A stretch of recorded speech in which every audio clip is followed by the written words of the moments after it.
Søren Kierkegaard was born on 1813 in Copenhagen. He was a Danish philosopher, theologian, poet, and social critic. He was the youngest of 7 children in a wealthy and devoutly Lutheran family. His father, Michael Pedersen Kierkegaard, shaped Søren's religious outlook with strict and melancholic piety. This upbringing laid the foundation of his focus on spirituality, individuality, and existential themes. Kierkegaard studied theology at the University of Copenhagen, but developed a strong interest in philosophy and literature. He earned his degree in 1841 with a dissertation titled On the Concept of Irony with continual reference to Socrates, reflecting his admiration for Socratic methods. During the 1840s, he became a prolific writer, producing works like Fear and Trembling, Either Or, and The Sickness Unto Death. His writings explore faith, despair, anxiety, and individuality, often critiquing institutional Christianity and advocating for a personal relationship with God. Kierkegaard died in 1855 at the age of 42. Kierkegaard's philosophy of life focused on individual authenticity, the tension between despair and faith, and the journey towards selfhood. The wider context for Kierkegaard's making of his argument was the need to privilege the miracle of the leap of faith, whereby an individual found the Christian God. Truth has subjectivity. This simply means truth is not abstract or universal, but deeply personal. The role of passion and inwardness in discovering meaning. Truth has subjectivity also means truth is not a detached, universal concept but is deeply tied to individual existence and personal experiences.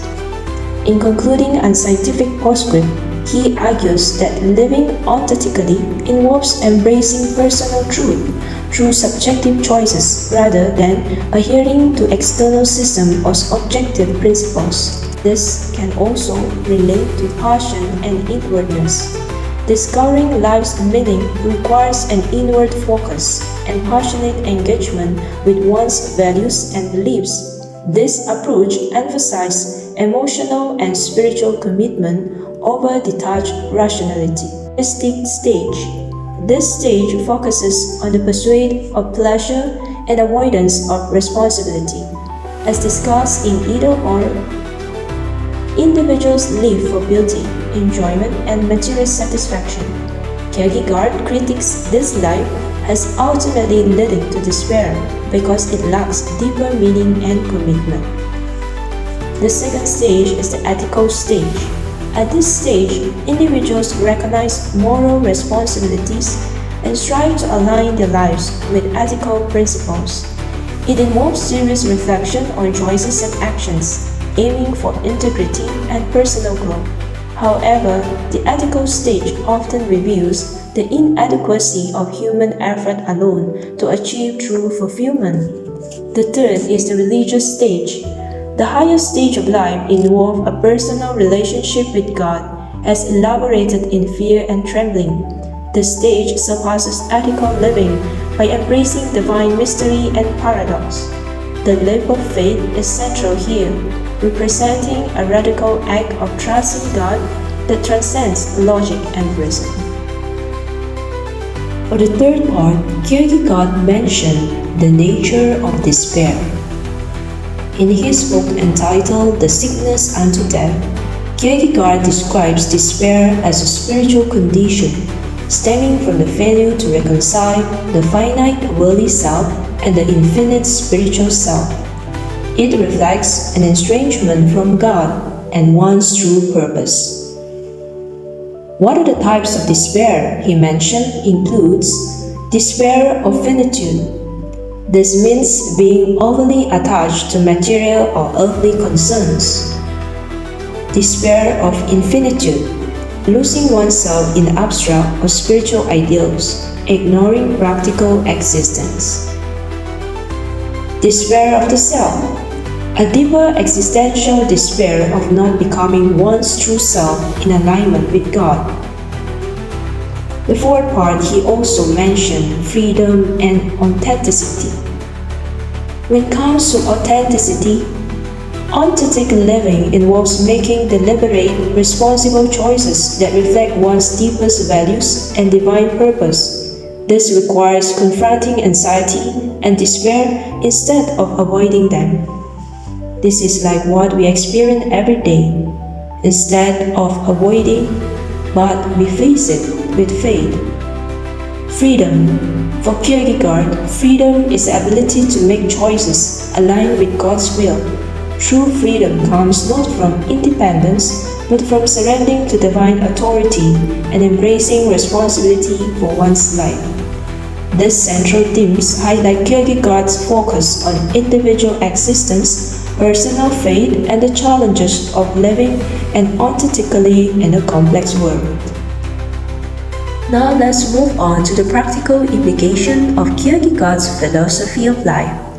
How? This is by embracing paradox. Faith has a paradox that transcends rational understanding. Example, Abraham in fear and trembling. Faith has a paradox. Kierkegaard describes faith as transcending rationality, a concept exemplified in fear and trembling through the biblical story of Abraham.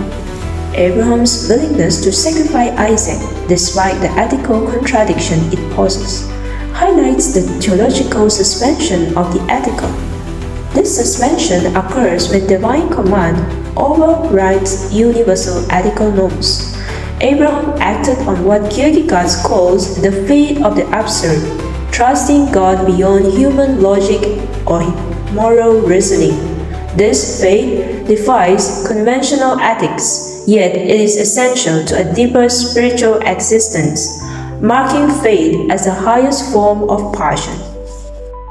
Responsibility in choices. For Kierkegaard, an individual must take full responsibility for their actions, especially in the relationship with God. Faith demands an inward and personal commitment, requiring one to confront their freedom and make decisions that reflect their alignment with divine purpose. This personal accountability is central to authentic living and transcends reliance on societal or religious conventions. Overcoming despair through faith. Despair has an opportunity to turn toward God and achieve authentic selfhood. Despair and redemption. Kierkegaard's The Sickness Unto Death portrays despair as a misalignment between one's finite self and the infinite spiritual potential. However, despair also provides the opportunity for spiritual growth by turning toward God. The leap of faith as a surrender to divine mystery allows the individual to overcome despair and achieve authentic selfhood. This transformative process reflects the journey from resignation to a dynamic, faith-filled existence where individuals trust in God's ultimate goodness despite life's paradoxes. Søren Kierkegaard's philosophy of man emphasizes on the individual's journey toward authentic existence. His thought focused on the importance of subjectivity, faith, and personal responsibility. Kierkegaard's existential framework tackled the three important stages of life: the aesthetic, ethical, and religious, each representing deeper engagement with selfhood and spiritual purpose. True selfhood is achieved through a leap of faith, transcending rationality and embracing the paradoxes of divine reality. He views despair as an integral part of human existence, stemming from the misalignment of the finite and infinite aspects of self. However, despair serves as a gateway to transformation, leading individuals to align with their higher spiritual potential. Kierkegaard's critique of institutional religion and advocacy for personal, subjective faith emphasize the significance of an intimate relationship with God over conformist religiosity. Ultimately, Kierkegaard challenges individuals to live authentically by confronting their freedom, embracing the absurdity of faith, and taking responsibility for their spiritual and existential choices. Complex writing style. Kierkegaard's writing is difficult to understand because he uses irony, paradoxes, and pseudonyms. He wants readers to think deeply and reflect instead of just giving them clear answers. For example, in the book Fear and Trembling, written under the name Johannes, the Silent Show, he talks about Abraham's faith using complex ideas and paradoxes. This challenges readers to think about their own faith. Existentialism. Kierkegaard is seen as an early existentialist. He focused on personal experiences and choices rather than creating a structured philosophy. For example, in the book The Sickness Unto Death, written as an anticlimacus, he explains despair as a result of not being true to yourself and not having the right relationship with God. His ideas emphasize individuality and self-discovery. Religious ideas. Kierkegaard's works is strongly connected to Christianity. He wrote about faith, sin, and the relationship between individuals and God. Some people see his work as a religious rather than purely philosophical. For example, in the work of Love, he talks about love as a duty rooted in a connection with God, which contrasts with more secular views of love. Criticisms of Hegel philosophy. Kierkegaard disagreed with Hegel, who focused on universal ideas and logic. He believed that personal feelings and experiences couldn't fit into Hegel's systems. For example, in concluding unscientific postscript written as a Johannes Climacus, he criticizes Hegel's focus on abstract truth, arguing that truth's understanding comes from personal experience. Modern influence. Today, Kierkegaard's work is studied in many fields, including philosophy, theology, and literature. Modern thinkers, especially postmodernists, appreciate his focus on individuality and his resistance to clear interpretation, which keeps his work relevant. Kierkegaard's focus on individuality and personal faith reminds us that true understanding comes from within. His writings challenges us to reflect on our belief, embrace our struggles, and find authentic meaning in our lives, rather than relying on easy answers or external systems.